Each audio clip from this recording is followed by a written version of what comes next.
Hello everyone, welcome back to Online Algebra 2. We're gonna skip chapter 10 actually, and we're gonna jump right into chapter 11. Now chapter 11 covers a lot of statistics and probability. So for all of you who are always asking, when am I ever gonna use this in real life? Statistics and probability shows up in just about everything. The ability to actually know what people are thinking and figure out some of the statistics is a super important skill to have. But to do that, and this is sort of the way it goes with every math course, you have to get started with some probability. And even before that, we're going to just jump in with some things called permutations and combinations. But let's start by considering this. You're making your quarantine outfits, you have 2 pairs of clean pants, and you have 3 shirts left. You're trying to figure out how many different outfits you can make. So let's say that you have 2 different sets of pants left. Because this is me, they're going to be white pants and it's going to be a pair of red pants. And you have 3 different shirts that you can use here.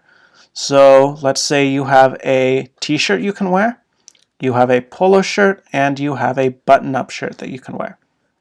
So you have a t-shirt, a polo shirt, and a button-up. You might remember we make some tree charts here to figure out all of our different possibilities. So how many outfits can you make? Well, you can wear the white pants with the t-shirt, white pants with the polo, white pants with the button-up, or you can wear red with tee, red with polo, or red with button-up. That means there's 6 total outfits you can make. Now, what about if you say you also had 4 different shoes you could make, or shoes you could wear? Well, now we'd have to do that again, and we'd have a whole bunch more to count. It becomes a massive pain really quickly. So instead, we're going to show you something called the fundamental counting principle. Fundamental counting principle.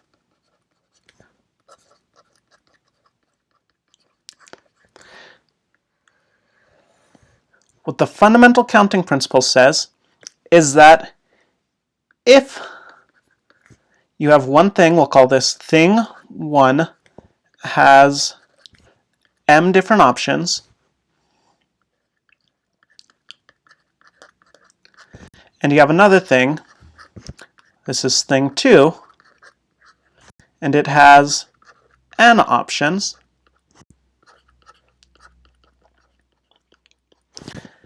then when you combine these 2 things,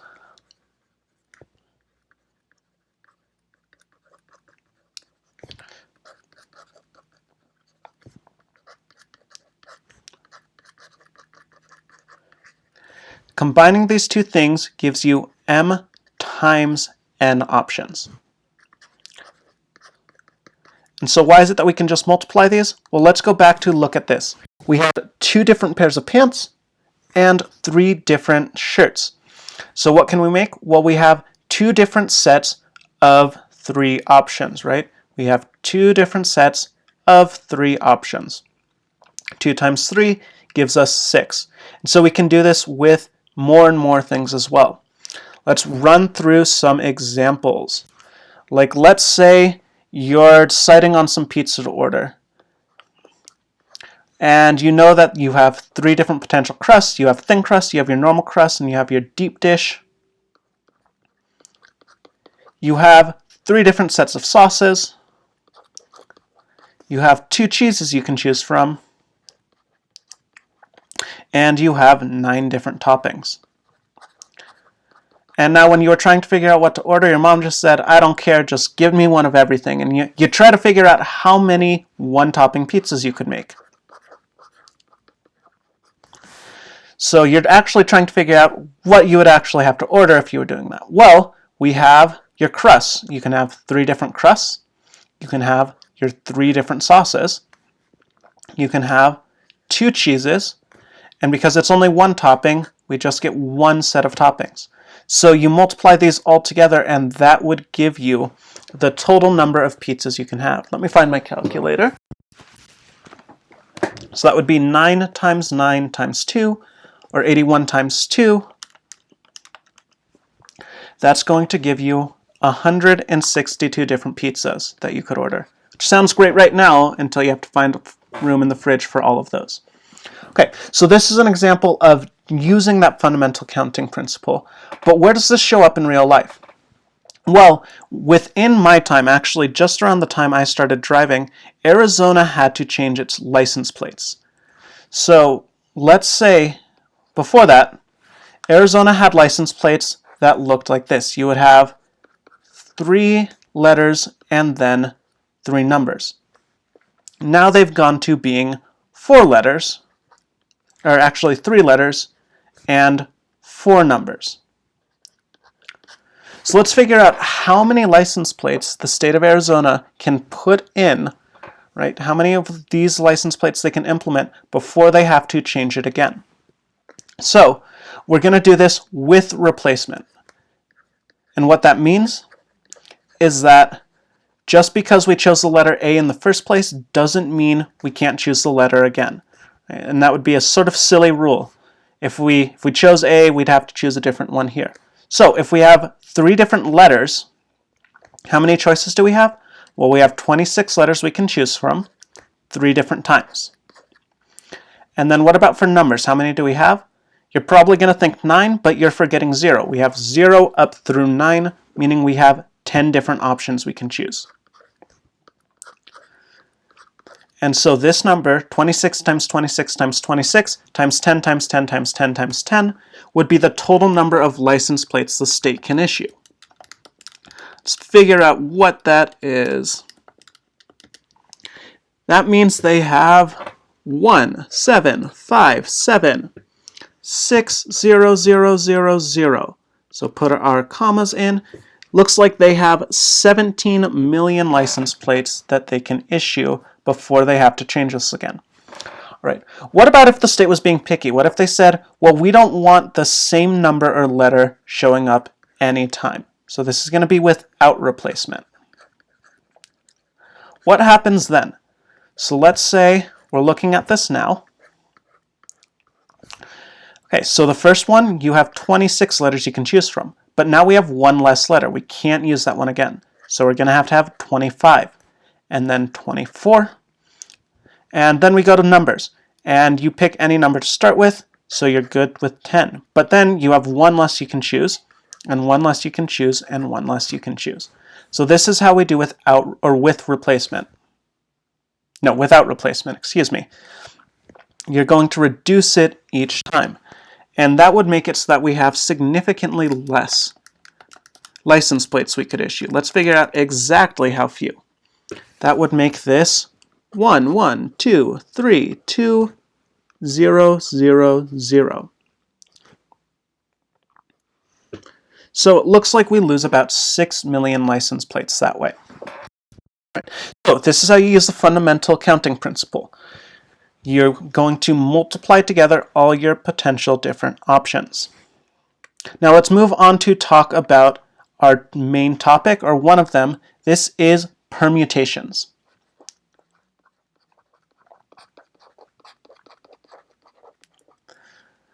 And what is a permutation? Well, it's choosing a group of items where your order matters.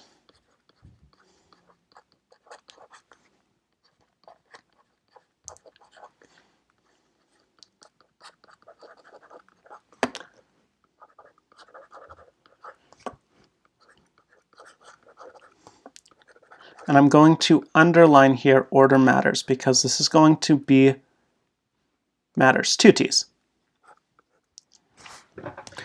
That's the important part here, is our order matters. So let's say, for example, you are displaying 3 of your trophies, right? You have your chess trophy, your swim trophy, and your math trophy that you're displaying here. So you have your chess, swim, and math. So the order matters, right? Displaying these with chess first shows you have pride in chess, which you really shouldn't because math is the clear, obvious winner. But what this shows is you have 3 different options you can put in the first one, right? Whether that's chess, swim, or math. And then after that, you only have 2 because you have 1 less to pick from. Then you have 1. So this is something that mathematicians, because we're lazy, like to write like this. And no, this isn't a super excited 3. This isn't 3. This exclamation point is something we call a factorial. All a factorial means is you're taking this number and you're multiplying it by every number underneath it. So 5 factorial would be equal to 5 times 4 times 3 times 2 times 1. And really the only weird one we have is 1 factorial is equal, or 0 factorial is equal to 1. Don't worry about that for right now. Okay, so this is how we choose permutations, right? This is how we look when order matters. Or if you were trying to organize 6 different shirts on hangers, how many different ways would you have of doing that? Well, you would have 6 factorial, or 6 times 5 times 4 times 3 times 2 times 1. All right, so where would this show up? Let's say you have a race, right? You have 10 people running a race, and you're trying to figure out who's going to take first, second, and third. How many different sort of possibilities do you have? So you have a 10-person race, and you're figuring out first, second, and third. So we're going to apply this same principle as what we had. When you do this, you have 10 different options, right? We're looking for 3 places. You have 10 different options for the first one. You have 9 different options for the second one. And you have 8 different options for the third.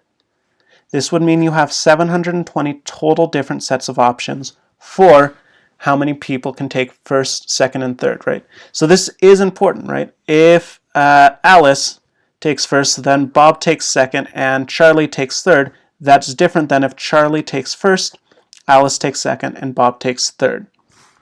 This is why order is important. And we actually have a name for this, right? So if you have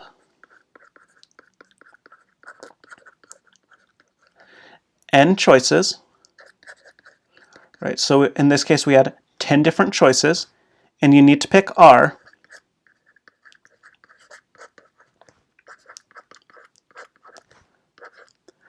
Right, and so that's R. How many of these are we looking for? We're looking for 3, first, second, and third. And this is where order matters.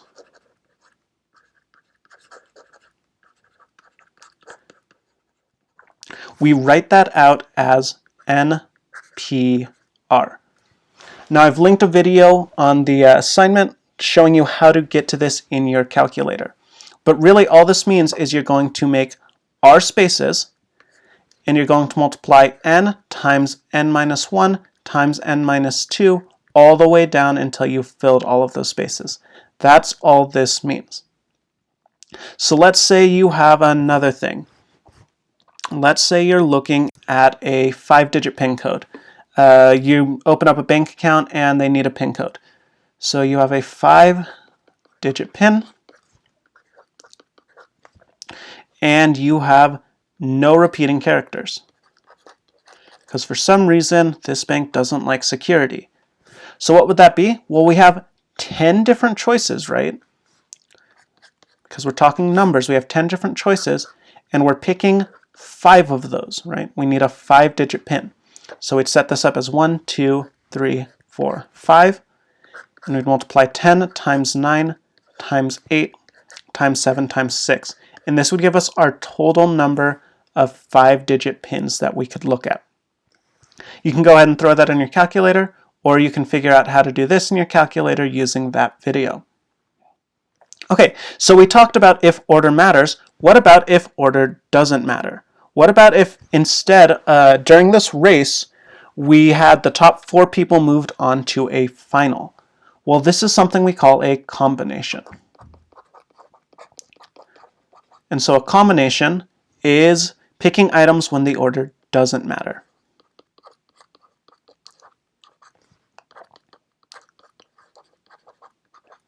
iTerms.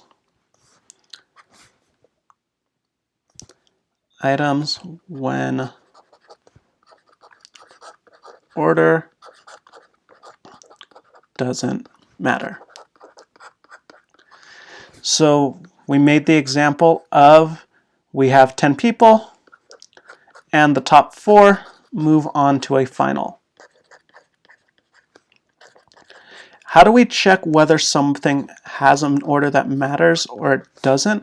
Well, make a test. Check whether we have something. Let's say we have Alice, Bob, Charlie, and Denise.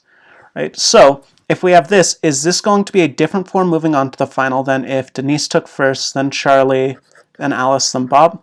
No. We still have the same form moving on to the final. So that's how you can check this. If it did matter, that would make this a permutation.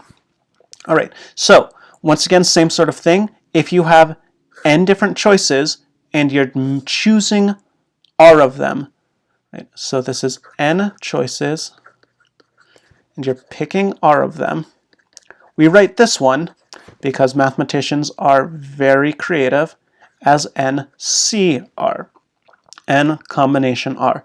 There's a button for this in your calculator as well. NCR, the book gives a really sort of weird definition, the one that's used by statisticians and probability people, for both this and for permutations. But really all this comes down to is this is going to be your permutation, but then we have to get rid of all of the same ones. So what this turns out to be, right in this case, we're looking at 10 choose 4. That's going to be 10 pick 4, 10 permute 4 over 4 permutation 4. Or this becomes 1, 2, 3, 4, 10 times 9 times 8 times 7 over 4 times 3 times 2 times 1. So that's how we would do this. You can throw that into your calculator using the tool. Let's figure out what that becomes. So that means you have 210 different sets of 4 people that can move on to the final. This number will always be smaller because we're having to take out all of the repeated ones from the orders. All right, let's look at another example. Let's say you have 30 kids in a class and 4 of them are presenting today.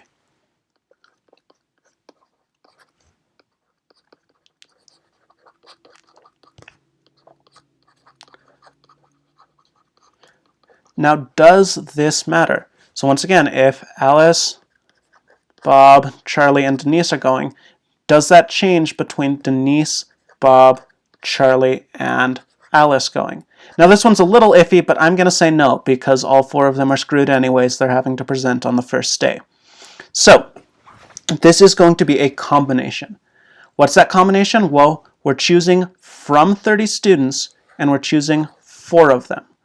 Right? So the n is going to be the number you're choosing from. It's the large sample size that you're choosing, and r is going to be the sample that you're getting.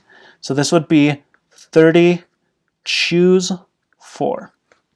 Throw that into your calculator to figure out what that value would be, how many different groups of 4, different 4 people we could have presenting. You'll find that there are 27,405 of those. All right, so really the key part, the confusing part for this is determining whether order matters or whether order doesn't matter. So let's look at some examples and try to figure out whether order matters or doesn't matter. Does order matter? So let's say you have 25 people that were put in raffle tickets, and the first place person gets $50. The second place gets $25, and the third place person gets $10. How do we check whether order matters? Well, let's say that you're the person who gets first, and 2 other people we don't care about get second and third. Does that change if we're using the same thing, but we say one of those random people got first, you got second, and somebody else gets third? Are these 2 different things? Well, yeah, they are. You lose $25 if this happens. You want those $50. You don't want those $25. So this is a permutation. This is a permutation. Order matters, meaning that this is a permutation. Permutation. How many are we picking from? We're picking from 25. And how many are we picking? Well, first, second, and third. So It's 25, pick 3, or this is 25 times 24 times 23, right? Fill out 3 spaces starting with 25 and working our way down. That's the total number of potential sets you could have. I'll leave you all to do the calculation on that. All right, what about if you have something like a soccer team and you're trying to choose 11 people from your roster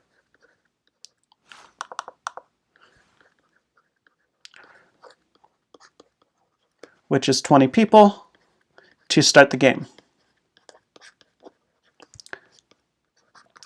So it doesn't matter whether you choose, A, B, C, D, and so on. Doesn't matter if you choose them in this order, or doesn't matter if you choose D, C, B, and A. Well, once again, as long as the positions aren't a part of this, as long as the same 11 people are on the field, that should be the same, right? You can choose the positions later. So the order doesn't matter.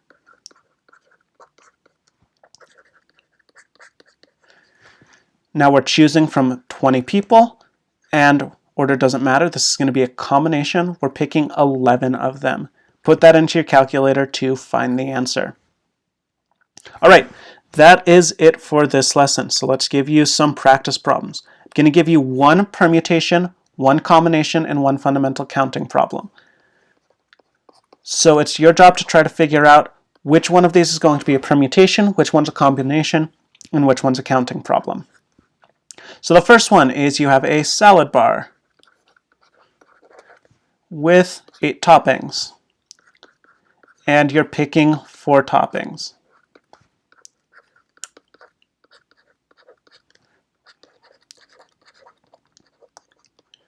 How many choices do you have, or how many different sets of 4? Second one, you're ranking your first, second, and third favorite movies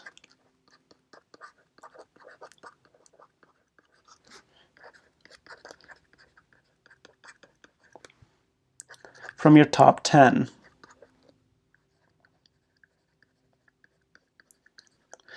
So once again, figure out whether these are combinations, permutations, or counting, and then also do the math for those. And let's say you have a car. You have the potential for the car to be manual or auto. There's 10 different colors you can choose. And you have 3 different interiors. How many different cars could you have?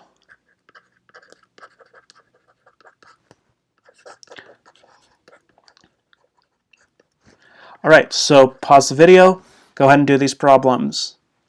Make sure you're actually pausing to work these through.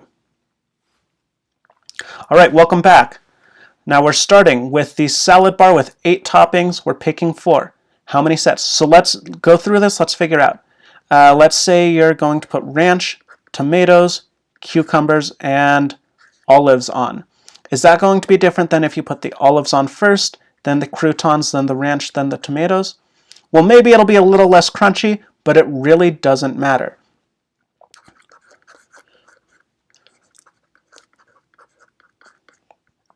So the order doesn't matter. Making this a combination. We're starting with 8 different choices we can pick. We're choosing 4 of those. Throw that into your calculator or do that by hand.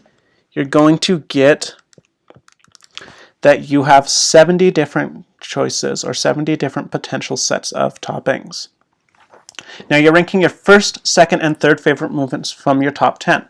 So, does it matter if Lord of the Rings comes before Citizen Kane, comes before The Godfather? Or is it the same as if The Godfather happened, then Lord of the Rings, then Citizen Kane? Well, this changes, right? This one says Lord of the Rings is your first pick. Horrible decision. This one says Godfather's your first pick. So order does matter.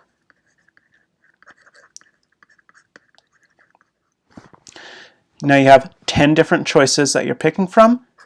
Order does matter, so it's a permutation, and you're choosing 3 of those, right? You're ranking your first, second, and third. Throw that into your calculator, and that will give you 720. I think we already looked at that one. And finally, for this one, you have a car. It could be manual or auto. It could have 10 different colors, and it could have 3 different interiors. How many different cars do you have? This is a fundamental counting problem, right? We're figuring out, well, if it's manual and it's blue and you have a leather interior, or each of those. So we're going to multiply each of our different options. Manual or auto, you have 2 choices there. You have 10 choices of color, and you have 3 choices of interior, meaning that you have 2 times 3, or 60 times 10, or 6 times 10. You have 60 different cars you can choose from. Right, that's it for this lesson. Really the important part is figuring out whether the order matters or not. The rest you can pretty much do in a calculator. So remember to check whether order matters, put in 2 different sets of orders, see whether it changes it. Go ahead and get started with the homework.